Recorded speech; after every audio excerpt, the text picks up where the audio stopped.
Hello dear students, welcome to BPIC online classes. How are you all? I hope you all are very well. मैं मानसब 12th class की sociology समाजशास्त्र part second अध्यात्म भारतीय लोकतंत्र की कहानियाँ का वीडियो 3 लेकर आया हूँ, जो कि वीडियो 3 है। आज का टॉपिक हमारा भारतीय संविधान की प्रस्तावना के बारे में आज हम चर्चा करेंगे। भारतीय संविधान की प्रस्तावना, भारतीय संविधान की प्रस्तावना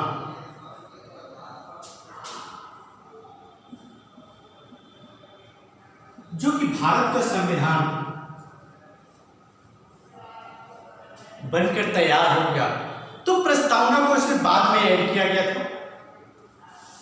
प्रस्तावना को बाद में ऐड किया गया 42वें संविधान संशोधन में। भारतीय संविधान में प्रस्तावना को जोड़ा गया, जो कि प्रस्तावना लेकर आने वाले व्यक्ति हैं वो पंडित जवाहरलाल नेहरू के द्वारा प्रस्तावना को, भारत की प्रस्तावना को भारतीय संविधान में ऐड किया गया 42वें संविधान संशोधन में। पंडित जवाहरलाल नेहरू ने, अगर क्वेश्चन यहाँ से पूछा जाता है कि प्रस्तावना, भारत की प्रस्तावना को किसने लिखा, तो ये पंडित जवाहरलाल नेहरू की देन है। प्रस्तावना पंडित जवाहरलाल नेहरू ने लिखा था भारतीय संविधान की प्रस्तावना को, जो कि ऑस्ट्रेलिया से प्रस्तावना को भी ऑस्ट्रेलिया के संविधान से ली गई है प्रस्तावना। तो प्रस्तावना पे हम चर्चा करते हैं कि प्रस्तावना क्या है।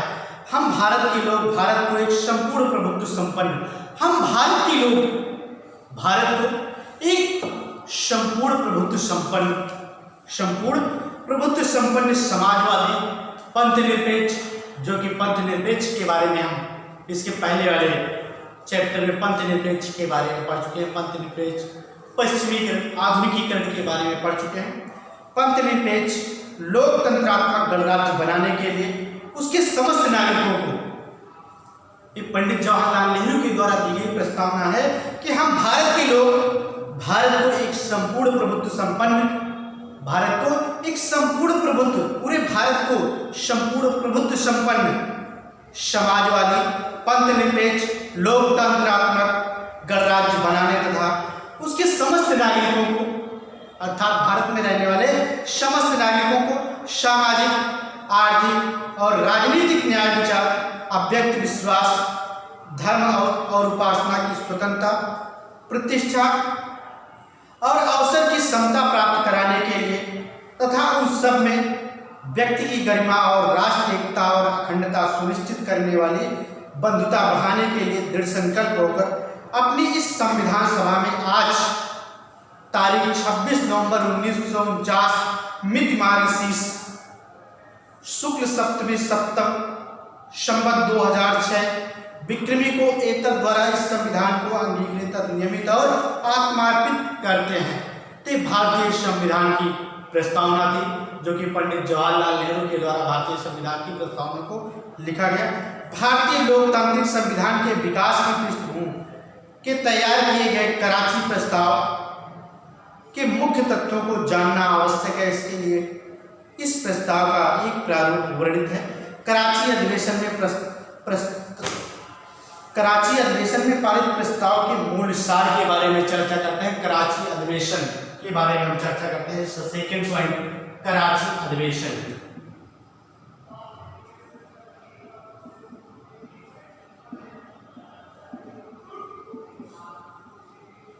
कराची अधिवेशन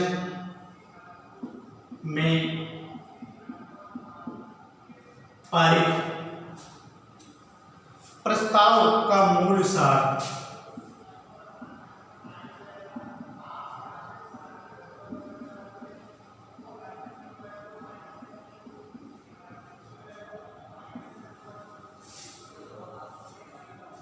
कराची अधिवेशन में पारित प्रस्ताव का मूल सार के बारे में चर्चा करते हैं, जो कि कराची अधिवेशन 1931 में हुआ था।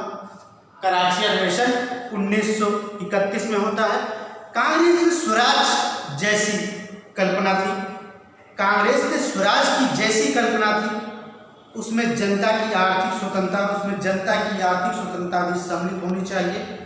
कांग्रेस ने स्वराज जैसी कल्पना की थी, उसमें जनता की आर्थिक स्वतंत्रता भी सम्मिलित होनी चाहिए। कांग्रेस ने यह घोषणा की कि संविधान तभी स्वीकार होगा, कांग्रेस ने यह घोषणा की थी कि संविधान तभी स्वीकार होगा यदि वह स्वराज सरकार को निम्नलिखित आपूर्तियां करने में सक्षम बनाता है। कांग्रेस ने इस अधिवेशन में अपना प्रस्ताव रखा कि भारतीय संविधान को हम तभी एक्सेप्ट करेंगे, उसके लिए कुछ हमारी मांगे हैं, उन मांगों को अगर पूरा किया जाता है, वो मांगे भारतीय संविधान में रखी जाती हैं, तभी हम भारतीय संविधान को एक्सेप्ट करेंगे, अर्थात स्वीकार करेंगे। और 1931 कराची अधिवेशन में कांग्रेस ने अपना प्रस्ताव पारित किया था। स्वराज पार्टी से कहा, स्वराज पार्टी ने जो मोतीलाल नेहरू ने 1928 में भारतीय संविधान का निर्माण किया गया था, उस संविधान के निर्माण के बाद 1931 में कांग्रेस का अधिवेशन होता है। कांग्रेस के अधिवेशन में स्वराज पार्टी को निर्देश दिया जाता है, आदेश दिया जाता है कि भारतीय संविधान को हम तभी एक्सेप्ट करेंगे, कांग्रेस सरकार, भारत की जनता तभी एक्सेप्ट करेगी जब भारतीय संविधान में जनता की मूल बातों को रखा जाएगा, तभी हम भारतीय संविधान को एक्सेप्ट करेंगे, स्वीकार करेंगे। तो उनकी मूल सार क्या था, इसके बारे में चर्चा करेंगे। कराची अधिवेशन में पारित प्रस्ताव का जो मूल सार था उसके बारे में चर्चा करेंगे। जैसे अनुच्छेद 12 से 35 पूरा अनुच्छेद ही उठा करके इस प्रस्ताव कराची अधिवेशन में जो प्रस्ताव पारित हुआ था 12 से 35 मूल अधिकार को उठा करके भारतीय संविधान में रख दिया था 1931 में कि हमारे देश का हमारा जो मूल अधिकार है वो हमें अर्थात पूरे भारतीयों को मिलना चाहिए, तभी हम इस संविधान को स्वीकार करेंगे। जैसे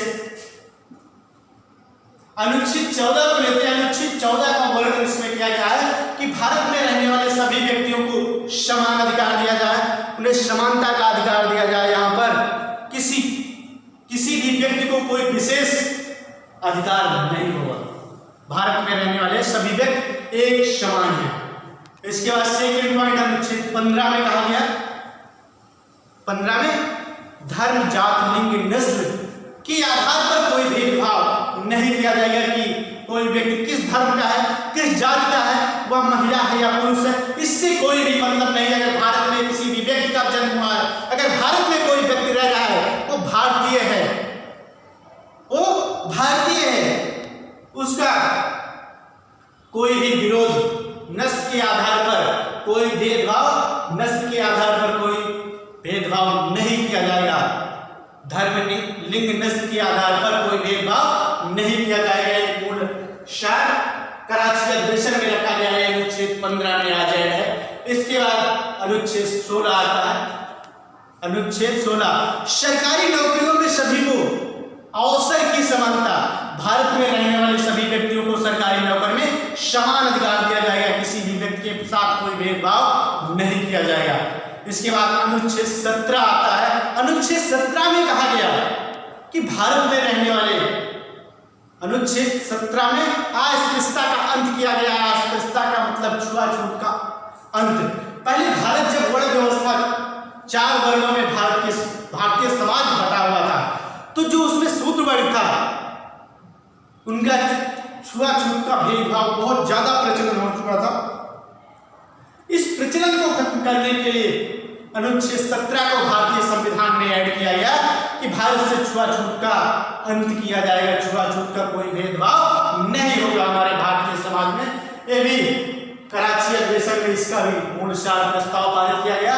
इसके बाद अनुच्छेद 18 आता है। अनुच्छेद 18 में उपाधियों का अंत किया गया। किसी भी व्यक्ति को कोई उपाधि नहीं दी जाएगी, कोई कितना भी बड़ा व्यक्ति, कितना भी महान व्यक्ति हो, उसे कोई भी उपाधि नहीं दी जाएगी। जैसे महात्मा गांधी को कुछ उपाधियां दी गई थी, स्वामी विवेकानंद को कुछ उपाधियां दी गई थी, राजा राम मोहन राय को उपाधियां दी गई थी। तो इन व्यक्तियों की जो उपाधियां थी, महात्मा गांधी ने अपनी उपाधियों को वापस कर दिया था। कैसरे हिंद की उपाधि दी गई थी, इन्होंने वापस कर दिया। उसके बाद राजा राम मोहन राय को राजा की उपाधि दी गई थी। ऐसे जितने भी स्वामी विवेकानंद को स्वामी की उपाधि दी गई थी। जितने भी व्यक्ति हो सभी व्यक्तियों को उनकी कार्यों के अनुसार उन्हें उपाधियां दी गई थी। तो ये सारी उपाधियों का अंत यहीं पर कर दिया गया था कि कोई राजा हो या कोई प्रजा हो, किसी भी व्यक्ति को कोई उपाधि भारतीय संविधान में नहीं दी जाएगी। ये भी मूल सार में कांग्रेस के 1931 के अधिवेशन में कहा गया। इसके बाद अनुच्छेद 19 आता। अनुच्छेद 19 में कहा गया कि भारतीय समाज को स्वतंत्रता का अधिकार दिया गया कि भारत में रहने वाले लोग सभी स्वतंत्र हैं। भारत में रहने वाले लोग सभी स्वतंत्र हैं। वो पूरे भारत में कहीं भी आ जा सकते हैं। बट यहाँ पे एक केंद्र शासित एक 370 का मतलब राज्य अधिकृत क्षेत्र था, जहां का अलग संविधान था। वहां पर हम नहीं घूम सकते थे, नहीं जा सकते थे। उस देश का, उस राज्य का संविधान ही अलग था, जो कि जम्मू कश्मीर को छोड़ करके भारत के पूरे राज्यों में हम कहीं भी आ जा सकते हैं, कहीं भी जमीन खरीद सकते हैं, कहीं भी कोई मीटिंग कर सकते हैं। तो ये स्वतंत्रता अनुच्छेद 19 में दी गई थी भारतीय संविधान की प्रस्तावना में कहा गया। इसके बाद एक मूल साल 1931 में भी पारित किया गया कि भारत में रहने वाला व्यक्ति सभी स्वतंत्र है और बिना अस्त्र शस्त्र के पूरे देश में कहीं भी भ्रमण किया कर सकता है। और अनुच्छेद 19 में मीडिया को भी स्वतंत्रता दी है। अनुच्छेद 19 मीडिया को भी अनुच्छेद 19 ने पूर्ण स्वतंत्रता दी है। वो किसी भी व्यक्ति से कहीं भी कोई भी क्वेश्चन करने के लिए स्वतंत्र है और कहीं भी आ जा सकती है। उसके लिए मीडिया के लिए कोई रोकथाम नहीं है। अनुच्छेद 19 कहता है कि मीडिया स्वतंत्र है, उस सभी व्यक्तियों से सवाल जवाब कर सकती है। ये भी अनुच्छेद 19 में रखा गया और कराची अधिवेशन में इसका प्रस्ताव पारित किया गया था। अनुच्छेद 19 ही पूरे भारत भ्रमण की स्वतंत्रता देता है। अनुच्छेद 19 ही सरकार के खिलाफ धरना प्रदर्शन करने की स्वतंत्रता देता है। हम सरकार से अपनी मांगों को ले सकते हैं, इसकी स्वतंत्रता देता है। कहीं भी कोई भी मीटिंग कर सकते हैं, इसकी भी स्वतंत्रता अनुच्छेद 19 हमें देता है। कहीं भी घर बना सकते हैं, हम अपने खुले शब्दों में किसी भी व्यक्ति के खिलाफ आवाज उठा सकते हैं। यह हमें अनुच्छेद 19 की स्वतंत्रता देता है। इसके बाद अनुच्छेद 20 आता है। 20 में कहा गया कि कोई भी व्यक्ति अगर कोई जुर्म करता है तो उसे जुर्म की सजा मिलनी चाहिए, जुर्म उसका साबित होना चाहिए। अनुच्छेद 20 में कहा गया कि उसका अगर जुर्म के अनुसार, जुर्म के अकॉर्डिंग उसे सजा मिलनी चाहिए। इसके बाद अनुच्छेद 21 आता है। अनुच्छेद 21 में दो पार्ट हैं। अनुच्छेद 21 का और का में कहा गया, का में कहा गया कि 6 से पहले 0 से 6 वर्ष के बच्चों को निःशुल्क शिक्षा का प्रावधान, तो 6 से 14 वर्ष के बच्चों को निःशुल्क शिक्षा का प्रावधान रखा गया। इसमें कि 6 से 14 वर्ष के जो बच्चों को निःशुल्क शिक्षा का प्रावधान है, यह अनुच्छेद 21 में रखा गया। अर्थात जीवन जीने का अधिकार, जीवन जीने का जो अधिकार देता है हमें अनुच्छेद 19 ही देता है। इसके बाद अनुच्छेद 22 आता है। अनुच्छेद 22 को भी इसमें ऐड किया गया। अनुच्छेद 22 में कहा गया कि किसी भी व्यक्ति की अगर गिरफ्तारी होती है, उसे 24 घंटे के अंदर किसी ना किसी दंडाधिकारी के पास पेश करना होगा।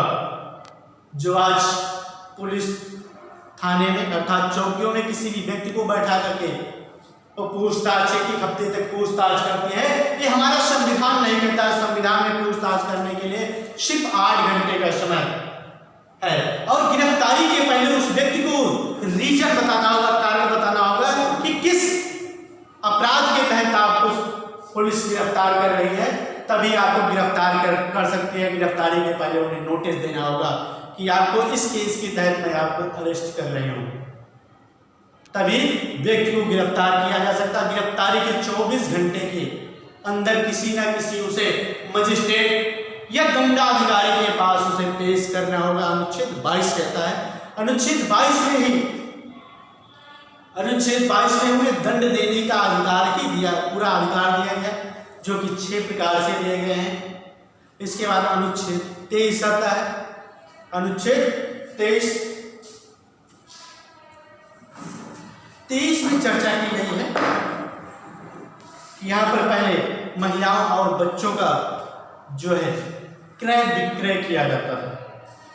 महिलाओं और बच्चों का क्रय विक्रय किया जाता था, तो क्रय विक्रय पर निषेध किया गया, अर्थात यहीं पे बाल श्रम, अनुच्छेद 24 बाल श्रम का निषेध किया गया कि जो बच्चे हैं 14 वर्ष से कम आयु के बच्चे किसी भी फैक्ट्री, किसी भी होटल, कहीं भी कोई भी काम नहीं कर सकते हैं। इसके बाद आता अनुच्छेद 25 हमें धार्मिक स्वतंत्रता देता है। अनुच्छेद 25 हम किसी भी धर्म को अपनी इच्छा अनुसार शिफ्ट कर सकते हैं, उसमें सरकार या कोई भी समाज उसमें हस्तक्षेप नहीं कर सकते।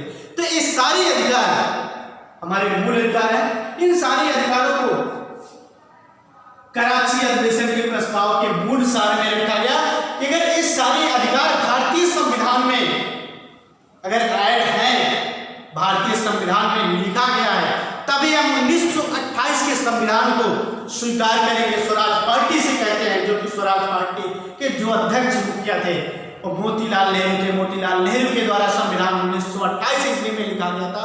उस संविधान को लिखने के बाद उन्होंने कांग्रेस उसे एक्सेप्ट करने से मना कर रही थी कि अगर इतने पॉइंट, इतने बिंदु अगर इस संविधान में है तभी हम इस संविधान को एक्सेप्ट करेंगे, अर्थात इस संविधान को एक्सेप्ट नहीं करेंगे।